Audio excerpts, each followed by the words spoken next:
మనం కేస్ టేకింగ్లో ఏమేమి నేర్చుకున్నాం ఇప్పటి వరకు? ఏం నేర్చుకున్నాం case taking? Preliminary data, presenting complaints, history of presenting complaints, family history ఇంకా చెప్పుకోలే. మనకి తెలిసినా చెప్పకూడదు, ఇప్పుడు ఏం నేర్చుకున్నావో చెప్పాలి.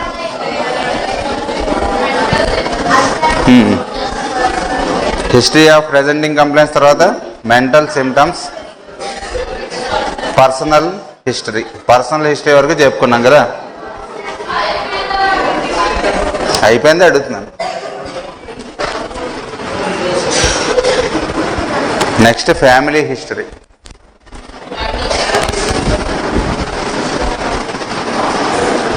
భరత్,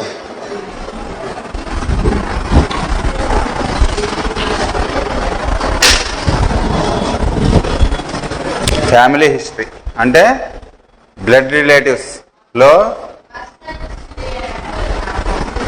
పర్సనల్ హిస్టరీ అయిపోయింది నిన్న. ఫ్యామిలీ హిస్టరీ రాసుకో.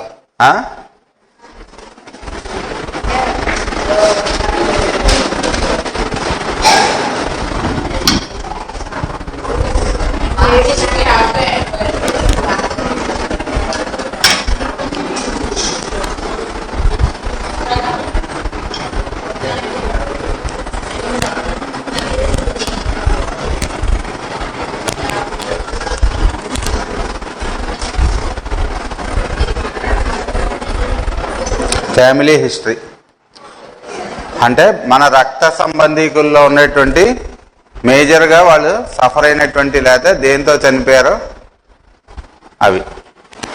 అంటే కొన్ని ఫ్యామిలీల్లో చాలామంది ఒక ఏజ్ వచ్చేటప్పటికి హార్ట్ ప్రాబ్లమ్స్ వల్ల దేని వల్ల చనిపోతుంటారు.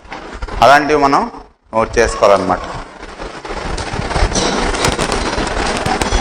In some families there are many deaths at certain age or common heart attacks, common cancers. కొంతమందిని అడిగితే వాళ్ళ ఇంట్లో 4గురికో 5గురికో క్యాన్సర్ ఉంటుంది అనమాట అంతకుముందు. సో వాటితో చనిపోయిన వాళ్ళు ఉంటారు. అలాంటివి మనం నోట్ చేసుకోవాలంటే ప్రాబబిలిటీ మనం సరిగ్గా డీల్ చేయకపోతే దేంట్లోకి లీడ్ చేస్తుంది అనేటువంటిది తెలుస్తుంది. So what we know by family history, the trait and possibilities of the disturbances in his constitution.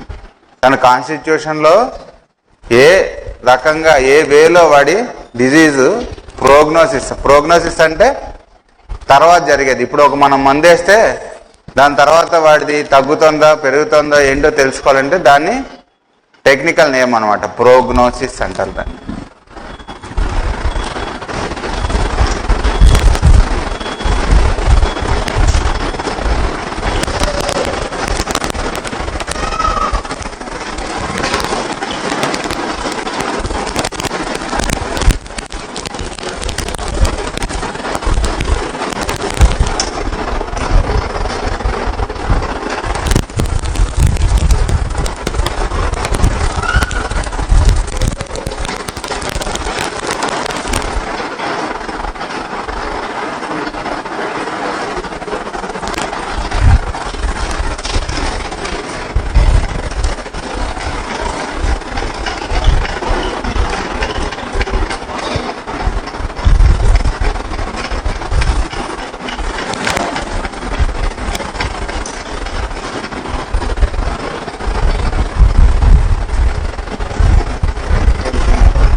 Prognosis అంటారు అన్నమాట దాన్ని.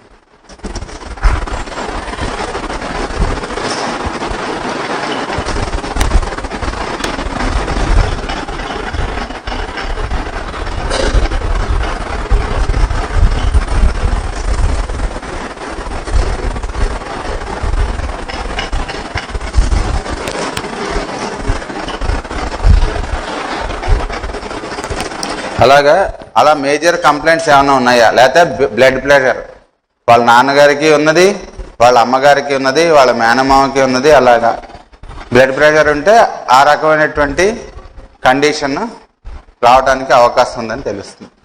బ్లడ్ ప్రెషర్, డయాబెటీస్ ఫ్యామిలీలో దేంతో సఫర్ అవుతున్నారు, లేకపోతే లివర్ డిజార్డర్స్, అందరికీ దాని జాండీస్ ఉంటుందన్నమాట. ఎప్పుడు బ్లడ్ టెస్ట్ చేసినా అందులో జాండీస్ అని తెలుస్తుంటుంది. అలా చాలా సంవత్సరాల నుంచి బాధపడుతుంటారు. అలాంటివన్నీ ఫ్యామిలీస్లో ఎలా ఉన్నాయి ట్రేట్స్. దీనివల్ల ఏం తెలుస్తుందంటే వాళ్ళ ఫ్యామిలీలో ఉండేటువంటి కామన్గా వాళ్ళకందరికీ ఉండేటువంటి మయాజం ఇంకా మనం చెప్పుకోలేదు, నెక్స్ట్ చెప్పుకుంటాం. మయాజం అంటే ఏంటంటే హ్యాన్మన్ గారి గురించి మనం చెప్పుకున్నాం కదా, దీన్ని కనిపెట్టిన ఆయన. సరే ఈ సిమ్టమ్స్ అన్నీ వస్తున్నాయి, మందు వేస్తున్నారు తగ్గుతున్నాయి, సరే హోమియోపతిక్ వేలు వేస్తున్నారు ఈజీగా తగ్గుతున్నాయి, అంటే విపరీతమైనటువంటి ఎఫర్ట్ లేకుండా ఈజీగా తగ్గుతున్నాయి, కానీ మళ్ళీ వస్తున్నాయి అన్నమాట. ఏంటి దీని బ్యాక్గ్రౌండ్, ఎందుకని మళ్ళీ వస్తున్నాయని ఒక 12 సంవత్సరాలు వచ్చిన కేసులన్నీ మళ్ళీ అడిగి, మళ్ళీ అబ్జర్వ్ చేసి, మళ్ళీ వేసి, అలాగా బ్యాక్గ్రౌండ్లో వీటన్నిటికీ కూడా లోపల వైటల్ ఫోర్స్లో ఒక ఎబ్నార్మాలిటీ ఉన్నది, లోపల ఎకానమీలో ఒక ఎబ్నార్మాలిటీ ఉన్నది. దాన్ని చూపించడానికి 3 రకాలైనటువంటి లక్షణ సముదాయాలు, అంటే లోపల ఉండి ఆపరేట్ చేసేటువంటి డిజీజెస్, రియల్ డిజీజెస్ 3 ఉన్నాయి. వాటినే మయాజమ్స్ అని కనిపెట్టాడు, క్రానిక్ మయాజమ్స్ అని.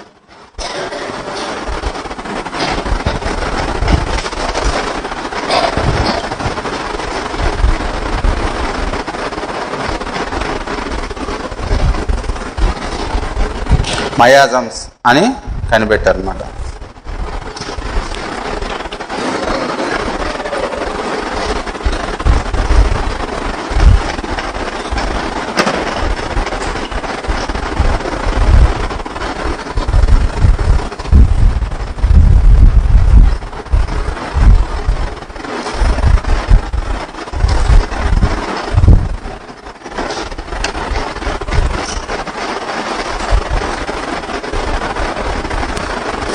మయాజమ్స్ అంటే విపాకములు అని చెప్పారు మాస్టర్ గారు. So Hahnemann observed all his cases. He is observing by using this homoeopathic way of treatment there is betterment in easy way. He is getting betterment, but again the person is falling sick. If one type of symptoms are removed from the constitution, he observed that another type of symptoms are coming into existence. So repeatedly he followed many hundreds and thousands of cases for 12 years, and he coined, there is something to be adjusted in constitution. As a person there is a distortion of what we explained in the earlier classes, our constitution, our thinking, our behavior. కాబట్టి మన ప్రవర్తనలోను, మన ఆలోచనలోను, మనం ఇంకోళ్ళతో ప్రవర్తించేటువంటి బిహేవియర్లోను, వీటన్నిటిలో కూడా లక్షణాలన్నిటినీ తీసుకుని దాన్ని జాగ్రత్తగా study చేసి 3 రకాలైనటువంటి విపాకాలు ఉన్నాయని ఆయన మనకి కనిపెట్టించారు. So he discovered that there are 3 groups. All the symptoms come under 3 groups, and he categorized it and he named it the miasms, the sora, syphilis and psychosis. ఆ 3 విపాకముల పేర్లేంటి? సోరా, సిఫిలిస్, సైకోసిస్. The basic miasm is psora అని చెప్పారు. వాటి గురించి details మనం తెలుసుకుంటాం. అంటే మనం ఫస్ట్లో చెప్పుకున్నాం కదా, అలైన్మెంట్ దెబ్బతింటుందని. ఆ ఫస్ట్ అలైన్మెంట్ ఎప్పుడైతే దెబ్బతింటుందో అప్పుడు వాళ్ళలో సోరా అనేటువంటిది పుడుతుంది అన్నమాట. అది బయటికి రావాలని ప్రయత్నం చేస్తుంది. మనలో ఉన్న వైటల్ ఫోర్స్ ఉంది కదా, అది బయటికి తోయాలని ప్రయత్నం చేస్తుంది. చేసినప్పుడు మన స్కిన్ మీదకి పొక్కులో, కురుపులో, అమ్మవారు అలాంటిది ఏదో ఒకటి బయటకు వస్తుంది. వచ్చేటప్పుడు మనం ఏం చేస్తాం? అప్పటిదాకా కనిపించకపోతే పర్లేదు, కానీ బయటికి కనిపిస్తే మనం ఊరుకోలేం కదా, దాని మీద ఏదో ఒకటి అప్లై చేసేస్తాం. చేస్తే కరెక్ట్గా స్కిన్ మీద నుంచి వెళ్ళిపోతుంది. వెళ్ళిపోయి లోపల ఎస్టాబ్లిష్ అయిపోతుంది అనమాట. అంటే వాడు ఎప్పుడు క్రూయల్గానే బిహేవ్ చేస్తాడు. ఇప్పుడు భయం ఉందనుకోండి, మనం పడిపోతామని భయం వేసి అక్కడికి ఆగిపోవటం, అంతవరకు ప్రొటెక్టివ్ అది. అంతేగాని ఫ్యూచర్లో వాడు నన్ను ఏం చేస్తాడో మ్యాగ్నిఫై అవడం అన్నది మయాజం అనమాట. అలాగా మనలో ఉన్న ఇన్స్టింక్ట్స్ని భయంకరమైనటువంటి మయాజన్స్ కింద, అంటే మనమే. దీనికి ఒక ఎగ్జాంపుల్ చెప్పారు మాస్టర్ గారు. So these miasms are distortion in our constitution, our behavior, our sensorium. So all these are distorted. We do not behave in natural way. No, everyone has his own behavior. So the behavior which is injurious to himself and others. So this is called miasm. అంటే న్యాచురల్గా ఇంకెవరికి ఇబ్బంది కలగకుండా, అంటే ఇంకో రకమైన miasm ఉంది. వాడేంటంటే ఎవరికి కలగకూడదని వాడిని వాడు ఇంజూరీ చేసుకుంటుంటాడు. దాన్నే సిఫిలిస్ అంటారు. అలాగా రకరకాలైనటువంటి మనస్తత్వాలు కనిపెట్టి వాడే అలా తయారవుతాడు. అంటే అది మనిషికి వచ్చింది కాదు, మనిషే అలా మారిపోతాడు అనమాట. మనిషే రోగగ్రస్తంగా ఉంటాడు, ఆ మనిషే రోగం పోతే ఆరోగ్యంగా ఉంటాడు. అర్థమైంది కదా? ఇది మనం తెలుసుకోవాల్సింది ఏంటంటే రోగం బయట నుంచి వస్తుంది కాదు, మనిషే రోగిగా తయారవుతాడు. అది పోతే మనిషే మళ్ళీ ఆరోగ్యవంతుడిగా తయారవుతాడు. ఆ మనిషిని రోగిగా ఉన్నటువంటి కండిషన్స్ 3, అవే మయాజమ్స్. అవే సోరా, సిఫిలిస్, సైకోసిస్ అని కనిపెట్టారు. మనకి మాస్టర్ గారు ట్యూబర్కులర్ మయాజం అని 4వది దానికి యాడ్ చేశారు.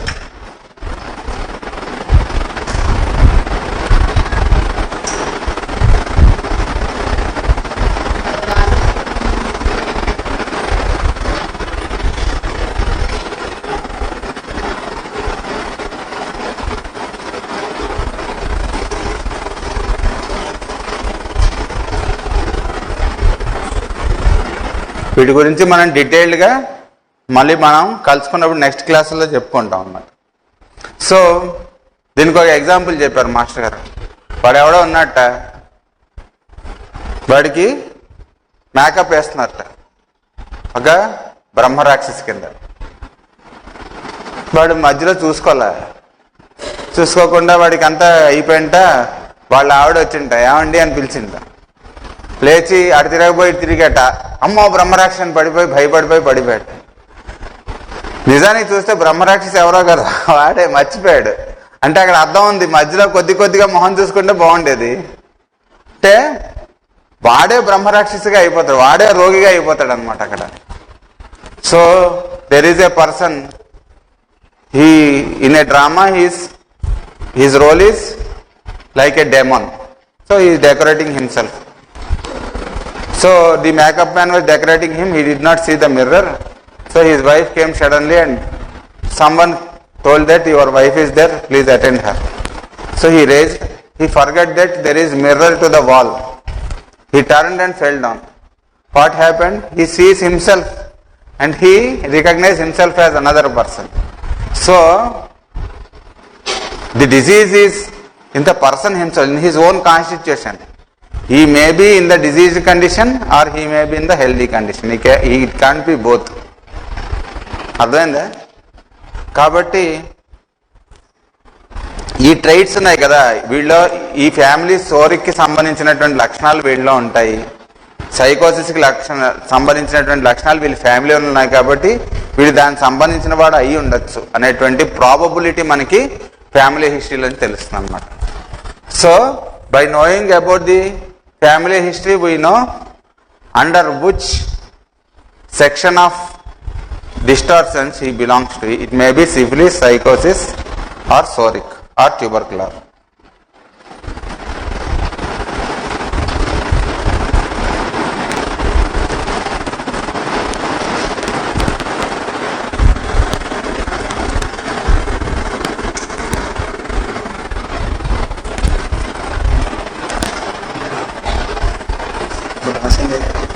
అవును, ఇందాక table. So that is what we find by observing, noting the family history. కొన్ని ఉంటాయి, సూడోమస్కులర్ డిస్ట్రోఫీ అని ఉంటుంది. అంటే మజిల్స్ కాళ్ళ నుంచి మొదలయ్యి అలా అలా చచ్చుబడిపోతూ పైకి వస్తాయి అన్నమాట. చాలా హారిబుల్. దానికి చాలా కష్టమైనటువంటి కాంప్లికేటెడ్ కేసెస్ అన్నమాట. మిగిలిన సిస్టమ్స్లో దానికి క్యూర్ లేదు, ఏ సిస్టంలోనూ లేదు. దీంట్లో ఇంప్రూవ్మెంట్ వచ్చినా సరే దాని బిహేవియర్ ఏంటంటే కొంచెం తగ్గగానే మందులు మానేస్తారు. ఇప్పటిదాకా చాలా కేసుల్లో చూసాం. మన డిస్పెన్సరీలోనే ఆల్మోస్ట్ ఒక 18-20 కేసులు ఉంటాయి. అందులో ఒకే ఒక్కళ్ళు లాస్ట్ దాకా వాడారు. వాళ్ళకి చాలా వరకు ఇంప్రూవ్మెంట్ వచ్చింది, సర్వైవ్ అయ్యింది.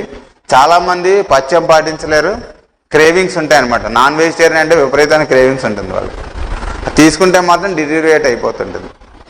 దీంట్లో ఏంటంటే పిల్లలు పుట్టినప్పుడు 1, 3, 5 అలా వాళ్ళకి ఈ రకమైన డిజీజ్తో బాధపడతారు అనమాట పుట్టిన పిల్లల్లో. లేకపోతే 2, 4, 6 అలాగా. అంటే ఇప్పుడు అంతమందిని కనట్లేదు అనుకోండి, కానీ దాని లక్షణం అది. In some cases there is a condition called pseudomuscular dystrophy in families. Very, very difficult. There is no proper cure for it. In homeopathy also it is very difficult. We tried many cases, but if there is some improvement, they won't use medicines. That is their mental trait. So they have very cravings. If they eat what they are craving, then there is deterioration in that condition. Slowly the muscles of the body becomes paralyzed. It starts generally from the foot and gradually goes upwards up to heart. When it comes to heart, no treatment is required further. కదా, హార్ట్కి వచ్చేస్తే heart ఆగిపోతే ఏమైంది, treatment ఏం అక్కర్లే.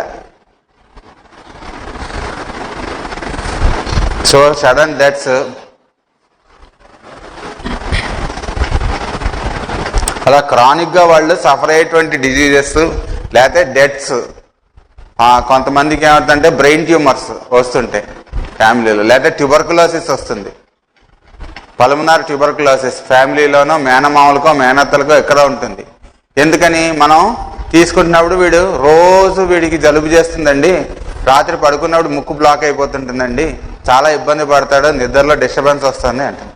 Family హిస్టరీలో చూస్తే వాళ్ళ తాతగారికో లేకపోతే వాళ్ళ మేనమామకో ఎవరికో ఈ ట్యూబర్కులోసిస్తో బాధపడిన వాళ్ళు ఉంటారు. అప్పుడు మనకి ఏం తెలుసుకోవాలి, ఈ ట్యూబర్కులర్ తాలూకా మయాజము ఈ ఫ్యామిలీలో ఉందని ఆ రకమైనటువంటి మందులతో, అంటే ఆ గ్రూప్లో అంటే మనం మిగిలినవన్నీ ఎలిమినేట్ అయిపోతాయి. ఇండివిజువలైజేషన్ అనుకున్నాం కదా, మిగిలినవన్నీ ఎలిమినేట్ చేసి వాడికి ఏది రైట్గా సూట్ అవుతుందో దాని దగ్గర రావడం కోసం అన్నమాట.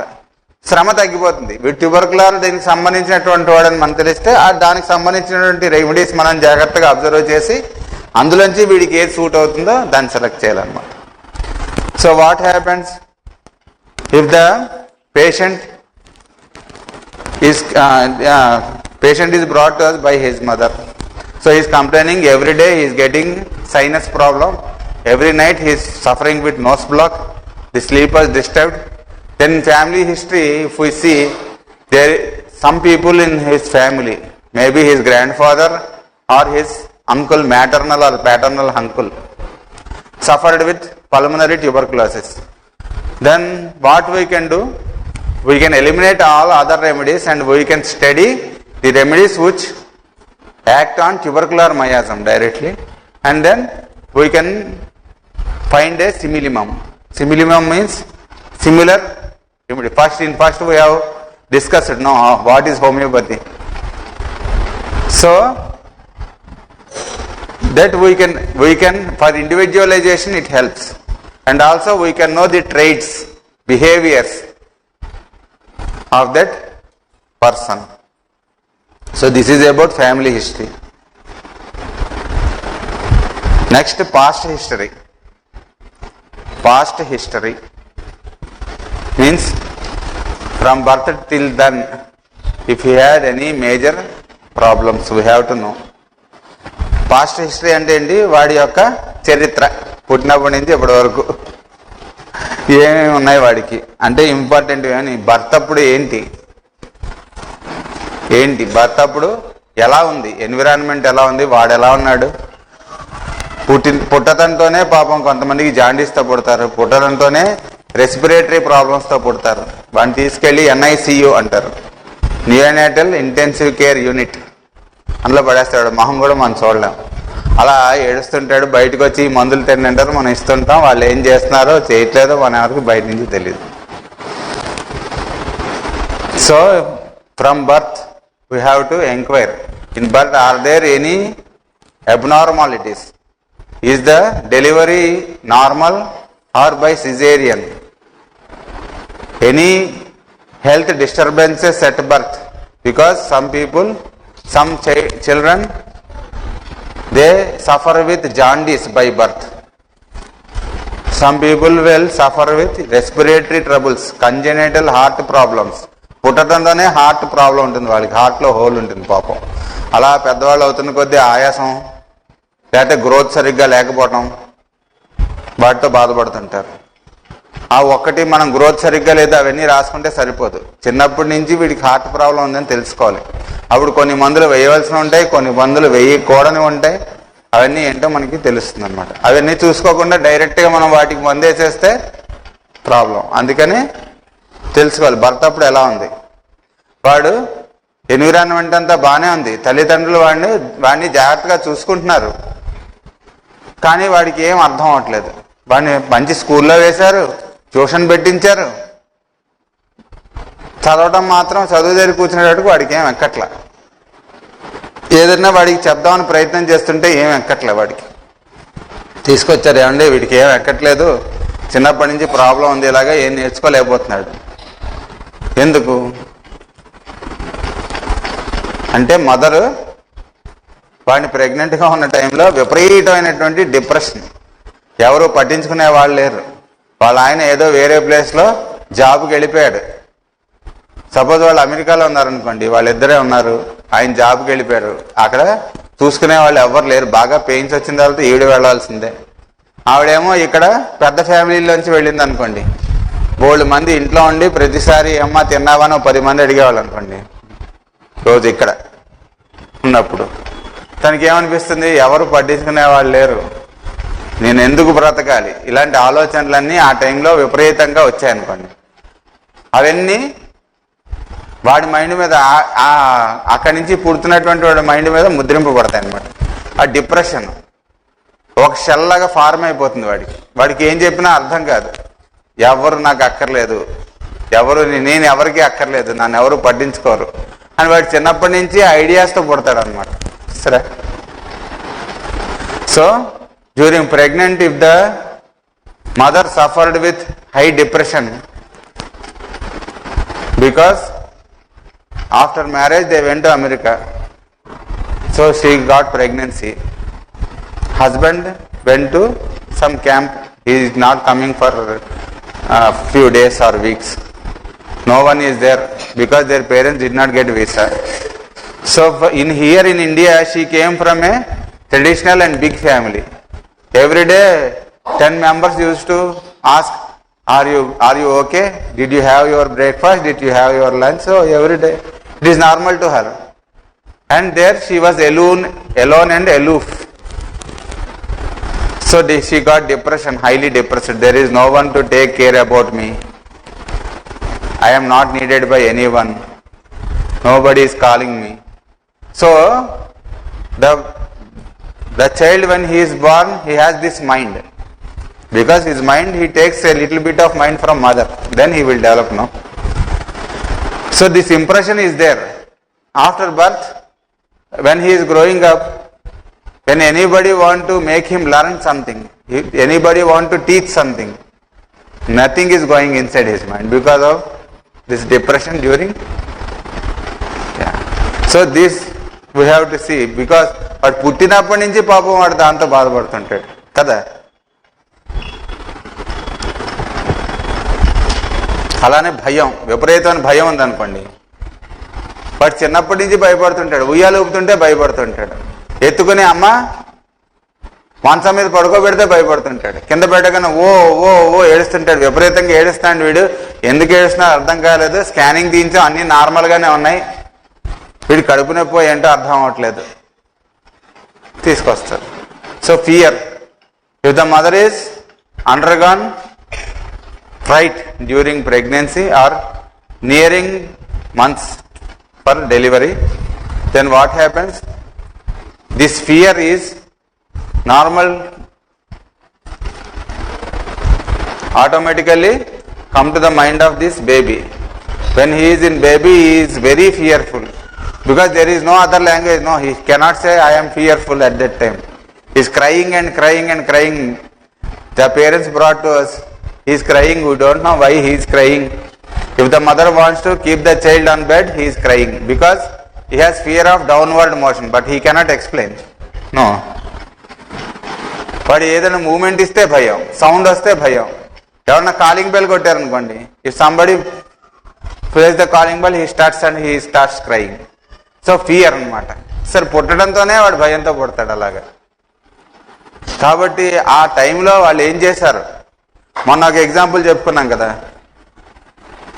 వాడు వచ్చిన తర్వాత వాడిని అబార్షన్కి అటెంప్ట్ చేశారు తల్లిదండ్రులు. అటెంప్ట్ చేసేటప్పటికి వాడికి ఏమైంది, అలాగా ఇంకా మైండ్ వాడికి డెవలప్ అవ్వలేదు, వాడికి ఏం అర్థం అవ్వదు, అలా పడుకుని ఉంటాడు, ఏమి పనిచేయదు. ఎందుకంటే ఆ షాక్ వాడికి డెవలప్మెంట్ లేకుండా ఆ మైండ్ మీద, ఆ నర్వస్ సిస్టమ్ మీద కొట్టేసింది. కొట్టేస్తే ఏదో డౌన్ సిండ్రోమ్ అంటాం మనం, ఆ క్రోమోజోమ్స్లో ప్రాబ్లం వచ్చింది అంటాం, కానీ కారణం ఎక్కడ ఉంది, మనమే. So day before yesterday we have discussed a case. No, parents attempted abortion, then the child born with mental retardation, there is no development because this shock, this attempt to abort had a shock in the constitution of the baby. He cannot learn anything, the growth is obstructed, mental and physical. కాబట్టి అవి మనకి వీలైనంత వరకు ప్రతి ఒక్కరిని, వచ్చిన వాళ్ళందరినీ మనం అడగకూడదు, వాడికి ఉన్న దాన్ని బట్టి మనం చదువుకునేటప్పుడు అన్నీ చదువుకోవాలి, అప్లై చేసేటప్పుడు ఎలాగో అది మనం చూద్దాం తర్వాత. Infantile diseases like jaundice. Infantile అంటే పుట్టిన వెంటనే కొన్ని రోజుల్లో వచ్చేటువంటి వ్యాధులు, శ్వాసకోశ అంటే రెస్పిరేటరీ ప్రాబ్లమ్స్ ఉన్నాయా ఏంటో కనుక్కోవాలన్నమాట. ఆ టైంలో ఏమైనా వాడు బాధపడ్డా, మన ఎవరికి గుర్తుండదు కదా, వాడితో పాటు వాళ్ళ అమ్మగారు నాన్నగారు వస్తే వాళ్ళు చెప్తారు, వీడు పుట్టడమే చాలా ఇబ్బంది అండి, చాలా అవస్థ పడ్డాం, వీడు ఈజీగా డెలివరీ అవ్వలేదు, ఏదో చెప్తాడు దానికి స్టోరీ. దాన్ని బట్టి వీడి మెంటల్ ట్రైట్స్ ఉంటాయన్నమాట. లేకపోతే వాళ్ళ అమ్మ మంచి థ్రిల్లర్ సినిమాలు అలవాటు అనుకోండి, లేకపోతే సస్పెన్స్ సినిమాలు, క్రైమ్ సినిమాలు ఫుల్గా చూసింది. అంటే ప్రెగ్నెన్సీ ఎప్పుడు హాలిడేస్ ఇచ్చారు, ఆఫీస్కి వెళ్ళక్కర్లేదు, లేకపోతే ఇంట్లో ఇంకేం పని చేయక్కర్లేదు, ఎవరో ఒకళ్ళు వచ్చారు, ఇవిలా చూస్తుంది అనుకోండి. వాడు కొద్దిగా పెద్దవాడు అయ్యేటప్పటికి ఏం చేస్తాడు, అందరూ మెట్లు దిగుతుంటే పక్కవాడిని దోసేస్తుంటాడు. వాడు ఎందుకు వచ్చింది అది? So during pregnancy mother has nothing to do because she has servants. Okay, and she has holiday. If she is working, she had holidays, so she go on watching movies. She likes crime movies, no? So she go on watching a movie because she has much time. So after birth, in childhood, what he does, when we observe children, they are going on stairs.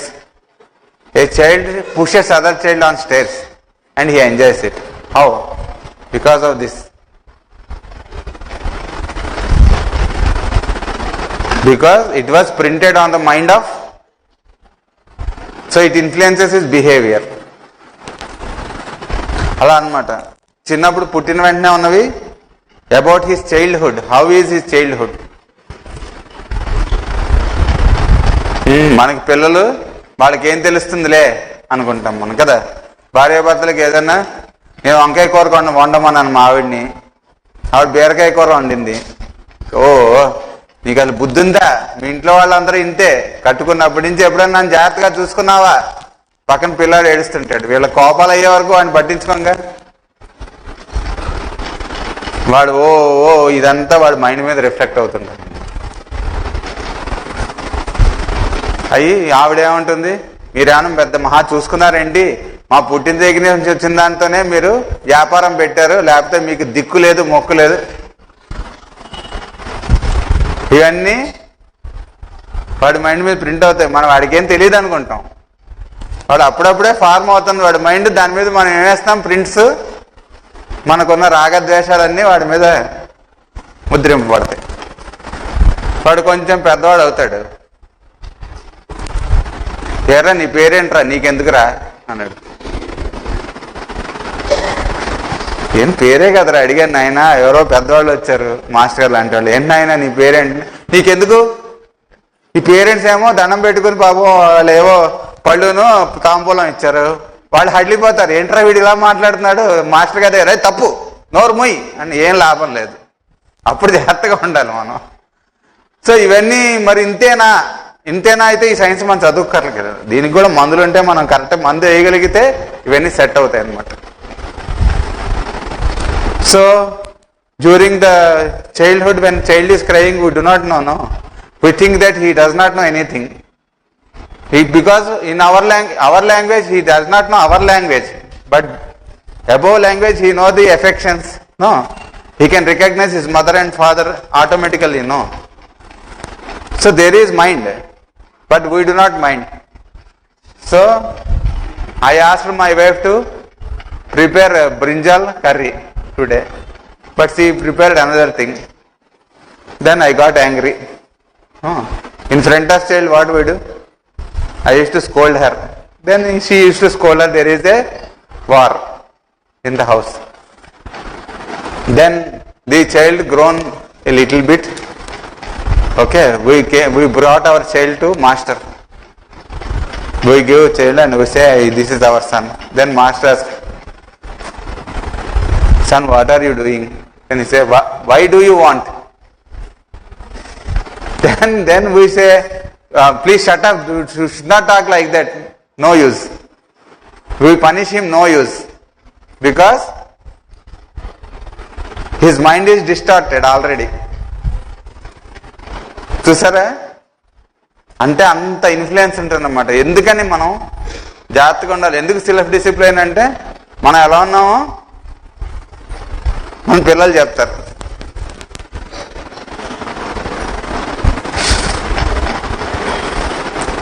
Any corrections during childhood. అలానే పుట్టడంతోనే కొన్ని physical problems కూడా ఉంటాయి పాపం వాళ్ళకి.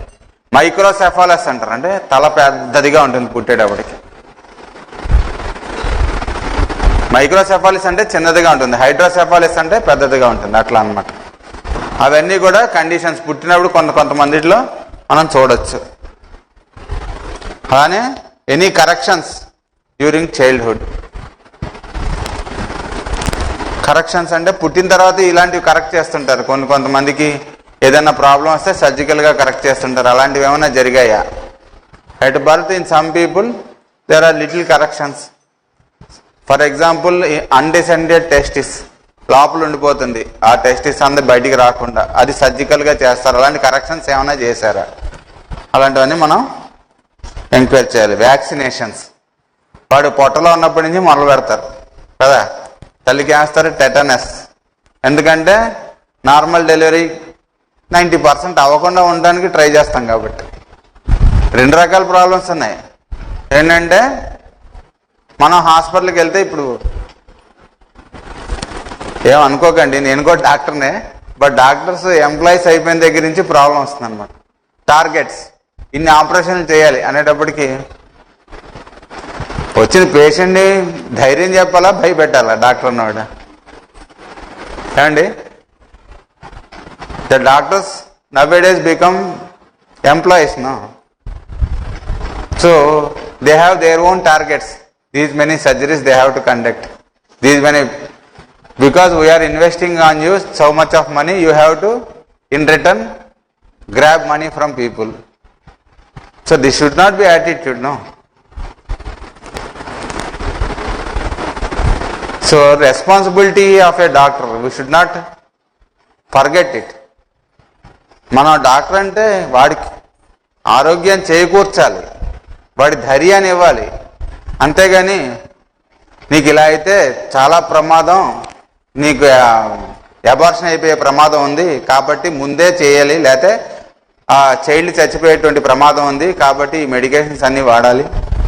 ఇలా మొదటి నుంచి అసలు ప్రెగ్నెన్సీ వచ్చింది అనగానే విటమిన్ ట్యాబ్లెట్స్, ఫోలిక్ యాసిడ్ ఇచ్చేస్తుంటాం కదా. ఎందుకు? తక్కువ ఉంది ఏమన్నా? అక్కర్లే. అంటే న్యాచురల్గా జరిగేవన్నిటికీ అన్యాచురల్గా చూపిస్తున్నాం మనం కదా. 40 years వస్తే కాల్షియం వాడండి. కాల్షియం తక్కువ ఉన్నవాడు వాడాలా, 40 years వస్తే వాడాలా? ఇవన్నీ కూడా ఆరోగ్యం మీద వేటి ఎఫెక్ట్ అవి చూపిస్తుంటాయి అన్నమాట. అందుకనే మనకి మాస్టర్ గారు చెప్పారు కదా, రైట్ రిలేషన్షిప్లో ఏం చెప్పారు? Unnecessary usage of medicine should be avoided అని చెప్పారు కదా. అక్కర్లేకుండా మందులు వాడకూడదని చెప్పారు. అంటే కాల్షియం మందులు కాదుగా, సప్లిమెంట్స్ కూడా బాడీ అడిగిందా నువ్వు చేస్తున్నావా? లోపల నుంచి అడిగితే చేయాలి, మనం చేయకూడదు. అంటే బాడీ పరిస్థితి ఆ రకంగా ఉంది. అంటే ఆహారంలోంచి విటమిన్స్ తీసుకునేటువంటిది వాడికి లేదు, కానీ విటమిన్స్ సప్లై చేయకపోతే వాడు డైలీ రొటీన్ చేసుకోలేకపోతున్నాడు, విపరీతమైన నీరసం వస్తుంది. అప్పుడు కొన్ని రోజులు వాడికి ఇచ్చి ఈ లోపల మనం ఏం చేయాలి? వాడి కాన్స్టిట్యూషన్ కరెక్ట్ చేయాలి. చేసి ఆటోమేటిక్గా ఆహారం నుంచి విటమిన్స్ తీసుకునేటువంటి శక్తిని వాడికి మనం కలగజేయాలి. చేసిన తర్వాత విటమిన్స్ ఇవ్వటం మానేయాలి. అంతేగాని జీవితాంతం విటమిన్స్ వేసుకుంటే డాక్టర్ ఫీజు వస్తుంది, ఆ ఫార్మసీ వాడి డబ్బులు వస్తాయి, కానీ ఆరోగ్యం రాదు. So vitamins and these minerals, they have said that if you are pregnant you have to take vitamins daily, you have to take folic acid. Why? If it is sufficient you should not take, no, it should be natural. You should grasp from your food.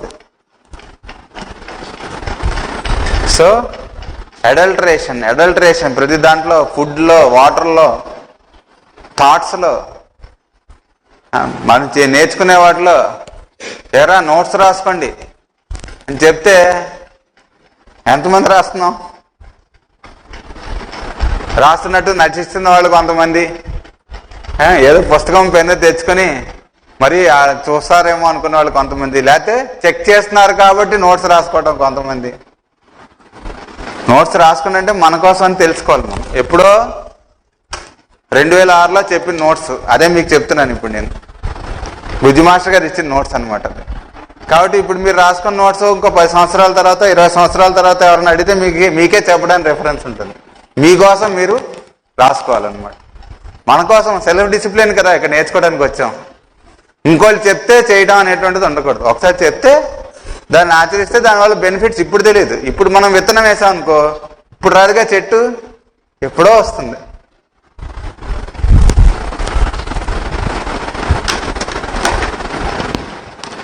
So here we came for self-discipline. No?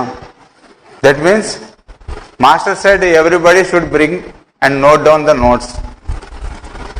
So what we are doing? We are bringing notes but we are not writing. Or we brought notes and writing because somebody is checking it. It is not for ourselves. No. If we prepare it for ourselves, it is very useful. This is in 2005 in Adonic classes Master told. This is what I am telling you now. Now that seeds are again I am sowing in you. If you have notes after 10 or 15 or 20 years, if you want to educate some people, if Master suggested you to conduct classes, then you will have some notes. No, అదనమాట. So ఈ childhood దగ్గర ఏమైనా corrections చేశారా? Vaccinations చిన్నప్పటి నుంచి పుట్టిన వెంటనే ఒక వ్యాక్సిన్ కదా, 4 వ్యాక్సిన్స్ 6 వ్యాక్సిన్స్, ఇంకా అలాగా వాడికో 15-16 సంవత్సరాలు వచ్చే వరకు వ్యాక్సిన్స్. ఇప్పటికీ 54 వ్యాక్సిన్స్ కనిపెట్టారు. Vaccinations every time to fix this vaccine they have to use heavy metal. What heavy metal does? It distorts your nervous function. Heavy metals use చేస్తారు. అంటే వ్యాక్సిన్ మనలో ఫిక్స్ అవడానికి జనరల్గా వాడు వాడేది హెవీ మెటల్స్. హెవీ మెటల్ మన కాన్స్టిట్యూషన్లోకి enter అవగానే ఏం చేస్తుంది? మన నర్వస్ సిస్టమ్ మీద దెబ్బ కొడుతుంది. షాక్. ఫస్ట్లో మనం చెప్పుకున్నాం కదా, షాక్ తగులు, ఫియర్ అవన్నీ. అలానే ఒక షాక్ వస్తుంది అనమాట పైకి. ఇవ్వగానే వాడు పైకి వెళ్ళే కొద్దీ సెన్సిటివ్ అయిపోతుంటాడు. ఇప్పుడు మా చిన్నప్పుడు ఎవరైనా తిట్టారనుకోండి, సపోజ్ లేపి ఏంట్రా నువ్వు ఇలా కాదు ఇలా చదవాలని చెప్పారనుకోండి, దానికి ఓకే తిట్టారు అనుకునేవాళ్ళం. కానీ ఇప్పుడు ఎవరైనా లేపి తిడితే నన్నే ఎందుకు తిట్టారు, అందరి మధ్యలో లేపి తిట్టారు, ఈ ఇంప్రెషన్స్ అన్ని మన ఫార్మ్ అవుతున్నాయా లేదా? ఇవన్నీ దాని ఎఫెక్ట్స్ అనమాట. అంటే దానికి దీనికి ఏం సంబంధం లేదు. ఇది వాడి సైకాలజీ, అది వాడి ఇమ్యూనిటీ. అంటే వీడి తలకాయ వేరు, చెయ్యి వేరు. అదేగా ఇప్పుడు మనం చేస్తున్నాం. డాక్టర్స్ అంతా స్పెషలైజేషన్. స్పెషలిస్ట్ అంటే ఏమిటంటే వాడి దగ్గర స్పెషల్ లిస్ట్ ఉంటుంటే వాడి. So we have forgotten to see a man as a whole. No, we divide him in many parts. So each part has its own specialist. What Master said, specialist means he has special list. Special list of diseases, special list of medicines. ఏమవుతుంది చివరికి వాడికి ఏదైనా heart problem వచ్చిందనుకోండి, heart మందులు వాడటం మొదలు పెడతారు. తర్వాత వాడు గ్రాడ్యువల్గా కిడ్నీ ప్రాబ్లం డెవలప్ అవుతుంది. ఎందుకంటే దీనివల్ల ఫిల్టరేషన్ అది ఒక ఫిజియాలజీలో చేంజ్ వస్తుంది అనమాట.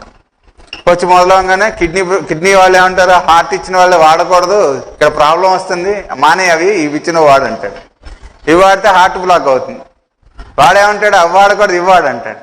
చివరికి అవి ఇవి మెయింటైన్ చేస్తే కొత్త కూర్చుంటాయి అనమాట. అట్లా ఇప్పుడు జరుగుతుంది అదే. అందరికీ తెలుసు కానీ మనం దాని నుంచి బయటికి రాలేకపోతున్నాం. So heart, if somebody has heart problem, then they prescribe some medicines for heart. Indirectly they affect kidneys. Okay, after some years he may develop kidney problem. Then kidney doctor says you do not use those drugs, they are dangerous for kidneys. You have to use these remedies. He has his own list. So if you go to heart doctor, then he says if you stop this you will die. What kidney doctor says, if you stop this you will die. Anyhow we have to die, no, we should die peacefully. ఎవరైనా చనిపోవాల్సిందే, కానీ పీస్ఫుల్గా. మనం ఎలా భయంతోనా లేకపోతే మందులు వాడడం వల్ల దేని వల్ల చచ్చిపోతున్నామో చూసుకోవాలి. ప్రశాంతంగా ఉండాలి కదా, ఏదైనా సరే ఆనందంగా ఉండాలి. ఏంట్రా క్లాసులకు వస్తే ఆనందంగా చచ్చిపోమన్నారు అనుకోకండి. అంటే ఏ టైంలో అయినా సరే మనం ఆనందంగా ఉంటాం ముఖ్యం. అంటే మనం ఏ పరిస్థితుల్లో మనం దేహం వదిలేస్తామో ఆ రకమైనటువంటి పరిస్థితుల్లోకి అట్రాక్ట్ అవుతామని చెప్పారు కదా మనకి మాస్టర్ గారు మార్నింగ్ లెక్చర్స్లో. అంటే మనం బాడీ వదిలేటప్పుడు ఎలా ఉండాలి, దర్జాగా ఉండాలన్నమాట. ఏం పర్లేదు అని ఉండాలి. ఆ ధైర్యాన్ని కోల్పోకూడదు ఎప్పుడు. So all these comes from చైల్డ్హుడ్లో మనకి ఫస్ట్ 5 years మాస్టర్ గారు చెప్పారు, చాలా ఇంపార్టెంట్. పుట్టిన తర్వాత ఫస్ట్ 7 hours వాడి మెంటల్ వికాసం అనేటువంటిది నిర్ధారణ చేస్తుంది. తర్వాత ఫస్ట్ 5 to 7 years వాడికి కావాల్సినటువంటి వాడి బిహేవియర్, తర్వాత వాడి యాటిట్యూడ్స్, అసోసియేషన్స్ ఇవన్నీ డిసైడ్ చేస్తుంది. ఆ తర్వాత అంతా లెంటిసెల్స్ వచ్చే ఎక్స్ట్రా గ్రోత్సే తప్ప రియల్ గ్రోత్ అక్కడతో అయిపోతుందని చెప్పారు మాస్టర్ గారు. అదేంటంటే తర్వాత పెరుగుతాడు కదా, పొడుగవుతాడు, అదంతా ఫిజికల్కి సంబంధించినటువంటి. లోపల మనం అనుకున్నాం కదా అయాం తర్వాత ఉండేటువంటి లేయర్స్, అలైన్మెంట్, అదంతా కూడా ఆ ఫస్ట్ 7 yearsలో గడిచిపోతుంది. ఆ 7 years చాలా ఇంపార్టెంట్ పిల్లలకి. అందుకనే తల్లిదండ్రులు వాళ్ళని జాగ్రత్తగా కేర్ తీసుకోండి. అంటే జాగ్రత్తగా ఏసీలో పెంచడం, ఎండ తగలకుండా అది కాదు. వాళ్ళ ఫార్మేషన్, ఈ అలైన్మెంట్ ఫార్మేషన్ డిస్టర్బ్ అవ్వకుండా వాళ్ళని పెంచగలగాలి. So very important point master has suggested us. After birth first 5 hours it is very very important, because all his spiritual growth belongs to that time. For about 5 to 7 years after birth it decides his mind faculty, his tendencies, associations, and later only physical body will grow. And this animates. ఇంతకుముందు వచ్చింది animate అవుతుంది అనమాట. Only physical body తర్వాత పెరుగుతుంది. కాబట్టి చాలా important period అనమాట. అక్కడ ఏమైనా డిస్టార్షన్స్ వచ్చాయా అనేటువంటివి కనుక్కోవడం ఇంపార్టెంట్ మనకి. వ్యాక్సినేషన్, సర్జరీస్, ఏమైనా సర్జరీస్ చేశారా? Previously he has an injury, a rod is placed. We have to note it down because there are some remedies, if you give without noticing this, there will be pus formation and the rod will come out.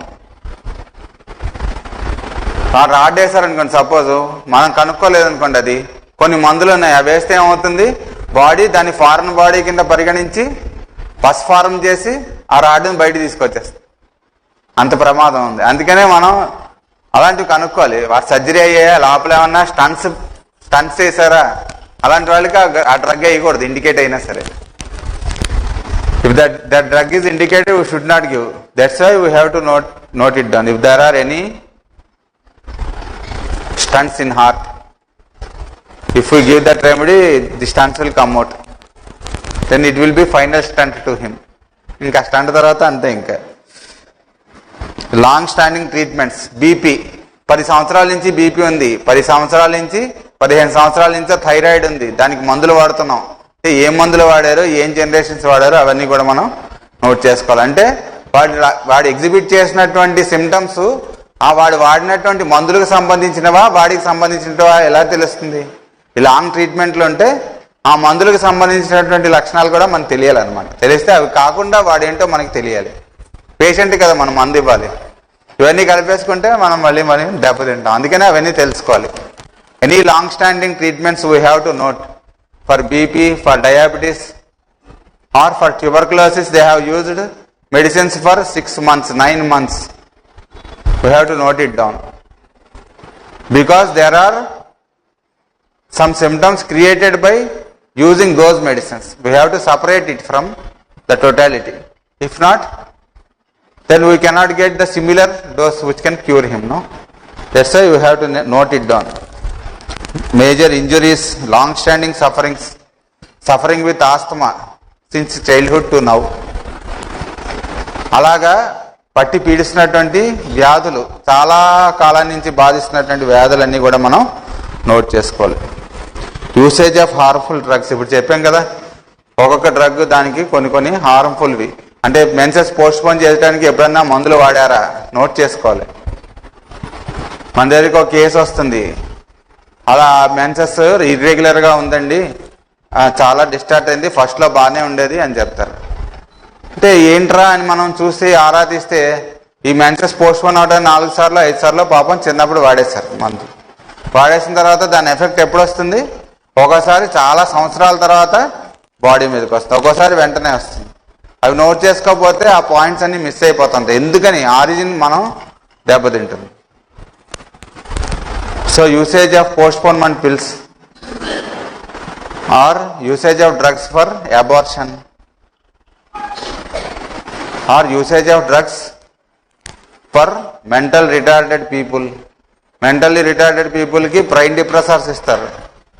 అవి ఇవ్వడం వల్ల వాడి అలా మగతగా పడి ఉంటాడు అనమాట. మగత కోసం మందు వేస్తే తగ్గదు, ఆ మందు ప్రభావం తగ్గడానికి వేస్తే తగ్గుతుంది అప్పుడు. So in some mental retarded cases they will give medicines. No, many of the medicines are to give rest to mind. What they do, they will give some drugs to give rest to minds. So people will gain weight and they become lazy and sleepy. If we select a remedy on lazy, sleepy things, it will not go. We have to select a remedy to cancel the side effects of this remedy. Then only he can be relieved. So all these things we have to know. అర్థమైందా?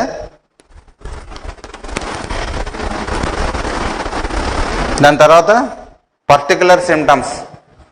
Particular symptoms అంటే ఏంటి? Particular symptoms అంటే ఒక్కొక్క part, అంటే మన తల నుంచి పాదం వరకు, tip of the head to top of the head to tip of the toe, పైనుంచి ఆపాదమస్తకం అంటారు కదా, అవన్నీ. అంటే అన్ని ప్రతియోగిని మనం సతాయించకూడదు. ఒకటి రాసేటప్పటికి ఒక రోజు అయిపోతుంది కేజీ షీట్. ఏది అవసరమో చూసుకుని మనం రాయాలి. ఇప్పుడు సపోజ్ హెయిర్, తెలుసు కదా మనకి హెయిర్ సంగతి. ఈ కాలంలో జుట్టు ఊడిపోతుంది, అదో పెద్ద ప్రాబ్లం. దాని మీద పెద్ద బిజినెస్. మాకు బిజినెస్, మరి డాక్టర్స్ కదా మేము. అలా డాండ్రఫ్, స్కాల్ప్ అంటే ఆ జుట్టు కిందన ఉంటుంది కదా, హెడ్ పైన ఉన్న స్కిన్ని, దాన్ని మనం స్కాల్ప్ అంటాం అనమాట. అక్కడ రకరకాలు డాండ్రఫ్, ఆ పౌడరీగా ఉండొచ్చు, స్కేలీగా ఉండొచ్చు, అంటే పౌడర్ లాగా రాలిపోవచ్చు, లేకపోతే ముక్కలుగా ఉండొచ్చు, డ్రై అయిపోవచ్చు, లేకపోతే కురుపులుగా ఉండొచ్చు, లేకపోతే దాంట్లోంచి పసు వస్తూ ఉండొచ్చు, రక్తం వస్తూ ఉండొచ్చు. ఇవన్నీ కూడా మనం నోట్ చేసుకోవాలి. దురద. అలానే కొంతమందికి ఆ జుట్టు ప్యాచిలుగా ఊడిపోతుంది, ఎలోపేసియా అంటారు, పేను కొరుకుడు. అందులో రకాలు ఉంటాయి. కరెక్ట్గా సర్కిల్గా ఊడిపోయే వాళ్ళు కొంతమంది, అడదిడ్డంగా ఊడిపోయే వాళ్ళు కొంతమంది. పొద్దున్న మీరు ఎస్ట్రాలజీ క్లాస్లో నేర్చుకున్నారు కదా, ఆ ఇన్ఫ్లుయెన్సెస్ అన్ని అక్కడ కనిపిస్తుంటాయి. హెడ్, బ్రెయిన్, సైనస్లు అంటే లోపల ఎయిర్ స్పేసెస్ ఉంటాయి అన్నమాట కొన్ని. ఈ ముక్కు వెనకతల, ఈ తలలోను, అక్కడ వాటిల్లో జలుబు చేయడం అంటే ఏంటి, అక్కడంతా మ్యూకస్ నిండిపోయి అది బయటకు వస్తుంటుంది అనమాట. నోస్ బ్లాక్ అయిపోతుంటుంది. వాటికి సంబంధించినటువంటి వ్యాధులు ఏమైనా ఉన్నాయా, ఆ లోపల ఇన్ఫ్లమేషన్స్. అదే ఇందాక చెప్పుకున్నాం కదా, పెద్ద తలకాయతో పుట్టాడు కదా, తల అలా పెరిగిపోతుంది. అంటే మనిషి ప్రమాణం కన్నా పిల్లవాడిది తల ప్రమాణం పెద్దది ఉంది అనుకోండి, దాన్ని ఏమంటారు, హైడ్రోసెఫాలస్ అంటారు. అలా కాకుండా కొన్ని రోగాల్లో హైడ్రోసెఫాలస్ డెవలప్ అవుతుంది, అంటే చాలా క్రిటికల్ కండిషన్స్లో. అలానే మైక్రోసెఫాలస్, ఉండవలసిన పరిమాణం కన్నా తక్కువ ఉంటే మైక్రోసెఫాలస్ అంటారు. వాటిలో కొన్ని ప్రాబ్లమ్స్ ఉంటాయి. అలానే ఫేస్, సైనస్, నెక్లో థ్రోట్ అంటే గొంతు, ఆహారానికి సంబంధించినటువంటి గొట్టం ఒకటి ఉంటుంది, గాలికి సంబంధించినటువంటి గొట్టం ఒకటి ఉంటుంది. ఎక్కడ ప్రాబ్లం ఉంది. అలానే థైరాయిడ్ అనేటువంటి ఒక గ్రంథి ఉంటుంది అక్కడ, దానికి సంబంధించినటువంటి ప్రాబ్లమ్స్ ఏమన్నా ఉన్నాయా, వాపులు ఉన్నాయా, ఇవన్నీ విడివిడిగా తెలుసుకోవాలన్నమాట.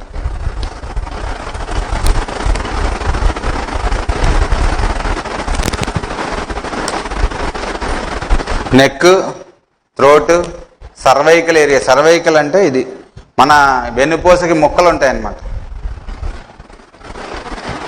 స్పైనల్ కార్డ్ ఉంది కదా, దాంట్లో ఉంటాయి 7 సర్వైకల్. అంటే మన నెక్ దగ్గర వెనకాల ఉండేటువంటి బోన్స్, అంటే ఈ పైనుంచి కింద వరకు మనకి వెన్నుపూస అంటారు, దాన్ని స్పైనల్ కార్డ్ అంటారు. చాలా ఇంపార్టెంట్ అనమాట. అందులోనే మనకి చెప్పారు కదా, షట్చక్రాల ఫోర్సెస్ అన్ని దాని వెంబడం మనకి వర్కింగ్స్ అవుతూ ఉంటాయి. అక్కడ కోర్స్ చూస్తే అక్కడ ఏం ప్లేట్స్, చక్రాలు ఏం కనిపించవు, ఫోర్సెస్ అవన్నీ. అవి వర్క్ అవడానికి సంబంధించినటువంటి ఏరియా అనమాట. అక్కడి నుంచి మనకి సెన్సేషన్స్, మనకి ఆటోమేటిక్గా మన మూమెంట్స్ ఉంటాయి చూడండి, కొంతమంది ఇలా అంటుంటాం, అవన్నీ గార్డ్ చేస్తాయి అన్నమాట. కానీ ఆ నెంబర్ చూసారా, ఆ సర్వైకల్ దగ్గర 7 ఉంటాయి. థొరాసిక్ అంటే ఈ చెస్ట్ పార్ట్ వెనకాతల, అక్కడ 12 ఉంటాయి. లంబార్ అంటే నడుము కింద, నడుం పార్ట్లో 5 ఉంటాయి. కాసెక్స్ అంటే ఈ చివ్వర, ఆ పాము చివ్వర ఉంటుంది కదా, కాసెక్స్ అక్కడ 4 ఉంటాయి. మొత్తం కడిగితే ఎన్నో తెలుసా? ఎన్ని డాక్టర్స్ ఉన్నారుగా, 33, 33. మనకి ఆ దేవతల సంఖ్య చెప్పారు చూసారా, కరెక్ట్గా దానికి మ్యాచ్ అవుతుంది అనమాట. సో వాళ్ళ వర్కింగ్స్ అన్నీ దాని ద్వారా మనలోకి ఎనర్జీస్ ట్రాన్స్మిట్ అవుతుంటాయి. అందులోంచి నీరు తీయటం అలాంటి పిచ్చి పనులు చేయకూడదు, అవసరం అయితే తప్ప. సో ఇవన్నీ కూడా అలానే ఒక్కొక్క దానికి అబ్డామిన్, అందులో ఉండేటువంటి ఆర్గాన్స్, గాల్ బ్లాడర్లో స్టోన్స్ చూడంగానే తీసేయాలి, ప్రమాదం అని చెప్తారు. ఏం ఉండదు, అది అబ్స్ట్రక్ట్ అయ్యి దానివల్ల వచ్చి బయటకు వచ్చే జ్యూసెస్ అబ్స్ట్రక్ట్ అయిపోయి అక్కడ వాపు వచ్చి విపరీతమైనటువంటి నొప్పి వచ్చి అది బరస్ట్ అయిపోయి ఆ కండిషన్లో వస్తే తప్ప సర్జరీ అక్కర్లేదు. చూడంగానే సర్జరీ చేయించక్కర్లా. కొంతమంది మనకు తెలిసినటువంటి వాళ్ళే 16 mm 15 mm స్టోన్స్ ఉన్న వాళ్ళు ఉన్నారు. అవి ఇన్ని సంవత్సరాల నుంచి వాళ్ళని ఏం బాధించలేదు, అబ్స్ట్రక్ట్ చేయలేదు, వాళ్ళకి ఏమీ అక్కర్లేదు, శుభ్రంగా ఉన్నారు, అన్ని పనులు చేసుకుంటున్నారు, ఆసనాలు వేస్తున్నారు. ఇప్పటికి వాళ్ళకి ఒక 30 yearsకి 35 years అప్పుడు అది ఇన్వెస్టిగేషన్స్లో తెలిసింది. ఇప్పుడు వాళ్ళు 70 years ఉన్నా ఏమీ అవ్వలేదు, ప్రమాదం ఏం లేదు. Gall bladders kidneys, pancreas, abdominal, అలానే చెస్ట్లో హార్ట్, లంగ్స్, వీటికి సంబంధించినటువంటి ఏమైనా ఉన్నాయా? డిస్టార్షన్స్ అంటే ఫిజికల్ అపియరెన్స్లో ఏమైనా ప్రాబ్లం ఉందా? స్పైనల్ కార్డులో చెప్పుకున్నాం, దాని కర్వేచర్ అంటారు దాన్ని, అది కరెక్ట్గా ఉందా, వంకరగా ఉందా?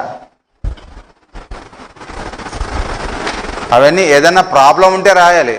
మనం కొత్తగా కేషీట్ రాస్తున్నప్పుడు ఏం చేస్తాం, మనకు తెలిసిన రాసి ఇది లేదు, ఇది లేదా లేదా ఇది, ఆ సిద్ధాంతం అక్కర్లేదు మనకి, నేతి సిద్ధాంతం ఇక్కడ పని చేయదు.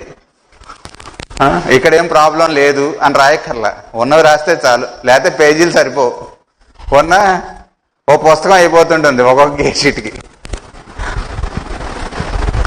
అలానే చేతుల్లో ఏమైనా ప్రాబ్లమ్స్ ఉన్నాయా, కాళ్ళు, అలా ప్రతి పార్ట్కి మనం ఏమైనా ప్రాబ్లమ్స్ ఉన్నాయో లేదో ఒక్కొక్కసారి పేషెంట్ చెప్పేటప్పుడు మర్చిపోతాడు, వాడికి తల మీద ఇలా స్కార్ ఉంటుంది అనమాట, అన్నీ చెప్పేస్తాడు వాడి ప్రాబ్లమ్స్ ఏంటంటే ఇదేంటంటే అప్పుడు వాడు గుర్తొస్తుంది అక్కడ ఏదో జరిగిందని, అది పాస్ట్లో చెప్తాడు అనమాట. అలాంటివన్నీ నోట్ చేసుకోవాలి మనం.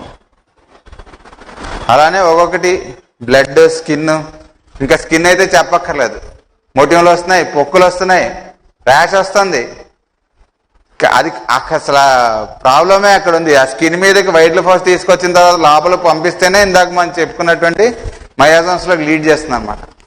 ఆ లోపల ఏమైపోయినా పర్లే, మన కోపం వచ్చినా, డిప్రెషన్ వచ్చినా, అలాంటివన్నీ పెద్ద మనకేం ఇబ్బంది లేదు. స్కిన్ మీద బయటికి అది కనిపిస్తుంది కదండి, అందరికీ బాగోదు. అదే మెంటల్ ఇచ్. ఏం చెప్పారు నీకు మాస్టర్ గారు, ఫిజికల్ అపీరెన్స్ గురించి పట్టించుకోకు, నువ్వు చేయాల్సినటువంటి కర్తవ్యాన్ని గురించి పట్టించుకొని చెప్పారా లేదా మార్నింగ్ క్లాస్లో? దీనికే అనమాట, దాన్ని పట్టించుకోవడం మొదలుపెట్టా అంటే లోపల ఉన్న మయాజమ్స్ ముదిరిపోతాయని అర్థం. కాబట్టి ఈ పర్టికులర్ హిస్టరీ అంటే అన్ని పార్ట్స్ మనకు సంబంధించినటువంటి, అలానే గోళ్ళకు సంబంధించినటువంటిది, అది గదల్లా తయారవుతాయి, కొన్ని వాటిల్లో పొంగుతాయి, ఇలాగా గదలాగా, గద పైన ఎలా ఉంటుంది కిందన ఎలా ఉంటుంది అలా అవుతాయి, అంటే వాడికి హార్ట్ డిజీజ్ ఉందని మనకు తెలుస్తుంది అనమాట. అలానే ఇలా స్పూన్లా తయారవుతాయి, అంటే వాడు ఎనీమియాతో బాధపడుతున్నాడని తెలుస్తాయి. ఇలాంటివన్నీ కూడా మనం తెలుసుకుంటూ నోట్ చేసుకుంటూ ఉండాలి. అలానే ప్రతి ఆర్గానికి సంబంధించినటువంటిది ఉంటుంది, అబ్జర్వేషన్ అనమాట. అబ్జర్వ్ చేయాలి, మనం అబ్జర్వ్ చేసి అవన్నీ కూడా నోట్ చేసుకోవాలి. అప్పుడే పర్సన్ మొత్తం తెలియాలి కదా మనకి, ఒక పార్ట్ మిస్ అయినా మనం పర్సన్ గురించి మిస్ అయిపోతాం. అది కాకుండా ఉండేటట్టు చూసుకోవాలి. ఇంకా కొద్దిగా ఉంది, అది మనం రేపటి క్లాస్లో కంప్లీట్ చేసుకుందాం.